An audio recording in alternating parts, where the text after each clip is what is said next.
দাঁড়া দাঁড়া দাঁড়া দাঁড়া, পরের কাছে ডাক খাওয়ার আগে মনোজার টাকা শেষ করলি। আমি আল্লাহুম্মা আমিন, আল্লাহুম্মা আমিন। ইয়া রাব্বুল আলামিন। সারাদিন আমরা রোজা রেখেছি, উপোস রয়েছি, সন্ধ্যার সময় ইফতার করে আপনার মসজিদে গিয়ে অল্প একটু তারাবি পরে আপনার এই গাছ থেকে ডাব চুরি খাওয়ার জন্য একত্রিত হয়েছি।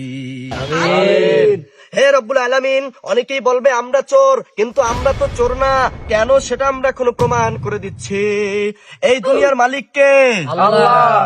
গোটা পৃথিবীর মালিক যদি আল্লাহ হয়, এই ডাব গাছের মালিক কে? আল্লাহ।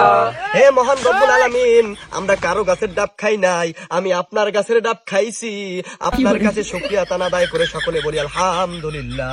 আলহামদুলিল্লাহ। আল্লাহ, আমরা কিন্তু আপনার কাছে ডাব খেয়েছি, আপনার কাছে শুকর আদায় করেছি। তারপরও এলাকার কিছু মুরব্বীরা, কিছু মানুষ আমাদেরকে নিয়ে সমালোচনা করবে, আমাদেরকে চোর বলবে। তাদের বিচার আল্লাহ আপনি কাল কিয়ামতের দিন হাসরের ময়দানে আমাদের সামনে করবে। আমিন।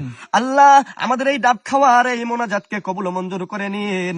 আমাদের এই ডাব খেয়ে আমাদের রূহকে এই রোজা রেখেছি আত্মতৃপ্তি পাওয়ার তৌফিক দান করে দিন। আমিন। দাওয়ানা আনিল হামদুলিল্লাহি রাব্বিল আলামিন। ডাব খাবার জন্য উৎসর্গ করা হোক। আমিন।